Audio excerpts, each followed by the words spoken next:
तो सेबी और आरबीआई ने मिलकर जो लैंडिंग बिजनेस था उस पे एक अटैक बोल दिया है, स्पेशली जो शेयर्स से रिलेटेड लैंडिंग बिजनेस था। पहले इन्होंने पेटीएम, फिर आईआईएफएल और अब जेएम फाइनेंशियल्स पे रेस्ट्रिक्शंस लगाई हैं, जिसके चलते फाइनेंशियल जो स्टॉक्स हैं उनके तो हालात ख़राब हुए ही हैं, साथ में पूरे का पूरा मार्केट स्पेशली जो मिड कैप और स्मॉल कैप्स हैं उनकी काफ़ी ज़्यादा पिटाई हो चुकी है। तो एक्चुअली ये हुआ क्या है, कुछ दिन पहले ही आरबीआई के गवर्नर ने एक बयान दिया था कि हम लिक्विडिटी कम करेंगे। उसका मतलब तब तो इतना समझ नहीं आया, लेकिन उसके बाद से स्टॉक्स नहीं चले हैं। और अभी हो क्या रहा है, जो लेवरेज यूज़ करके स्टॉक्स बाय किए जा रहे हैं उनको फोकस किया जा रहा है।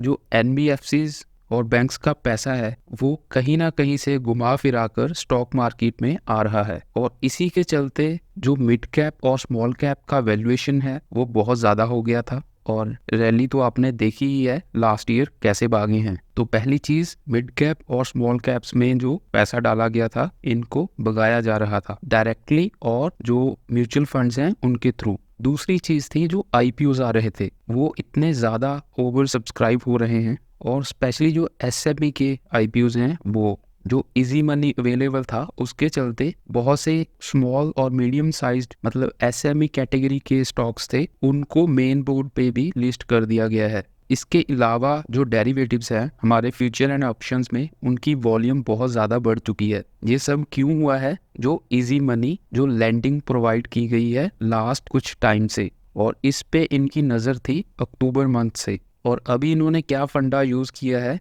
कि जो मेन प्लेयर्स हैं उनमें से एक दो को पकड़ के ठोक दो ताकि बाकियों को भी समझ आ जाए। अभी इन्होंने कोई स्पेसिफिक ये कैसे हो रहा था या क्या हो रहा है, रेगुलेटर्स ने इन पे कुछ भी बताया नहीं है, लेकिन इतना बोला गया है कि कुछ पूल्स हैं जो बैंकिंग और फाइनेंशियल सिस्टम का पैसा घुमा फिरा कर मार्केट्स में ला रहे हैं, और ये एक सिस्टमेटिक रिस्क बनता जा रहा है।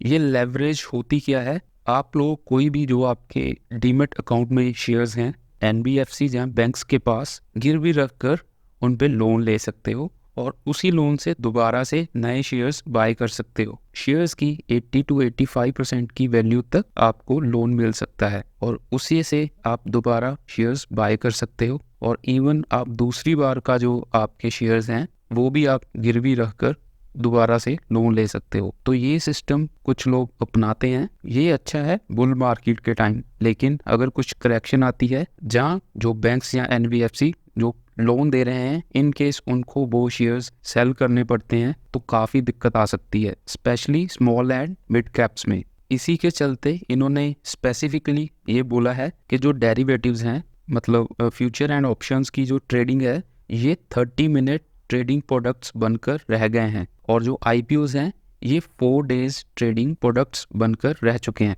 क्यों? क्योंकि आईपीओ अप्लाई किया जाता है और लिस्टिंग पे ही जो भी गेन्स होते हैं उनको लेकर सेल किया जा रहा है। आज के टाइम पे ये काफ़ी बड़ी वॉल्यूम में हो रहा है, और इसको देखकर होता क्या है कि रिटेल इन्वेस्टर लालच में आकर वो भी इन सब को ट्राई करता है, तो उसको भी ल्योर किया जा रहा है इसमें। तो आरबीआई और एसबीआई इकट्ठे साथ मिलकर अब ये काम कर रहे हैं। इसके पहले इन्होंने 2008-9 में इकट्ठे काम किया था, तब इन्होंने लिक्विडिटी प्रोवाइड की थी मार्केट को, और अब ये टोटली उल्टा कर रहे हैं, इसका लिक्विडिटी कम कर रहे हैं। आगे और भी एक्शन देखने मिलेगा, स्पेशली जो एनबीएफसीज हैं उन पे, ताकि ये डी लेवरेजिंग की जा सके। जो मेन इफेक्ट है वो मिड कैप्स और स्मॉल कैप्स में ही होगा, और वो भी जो कैश नहीं जनरेट कर पा रही हैं वो कंपनीज, क्योंकि जैसे ही माहौल ख़राब होता है वो स्टॉक्स ही सबसे पहले पिटते हैं जिनमें कैश की कोई दिक्कत होगी, जहाँ फाइनेंशियल्स जिसके अच्छे नहीं होंगे। आगे और भी एक्शन देखने मिलेगा।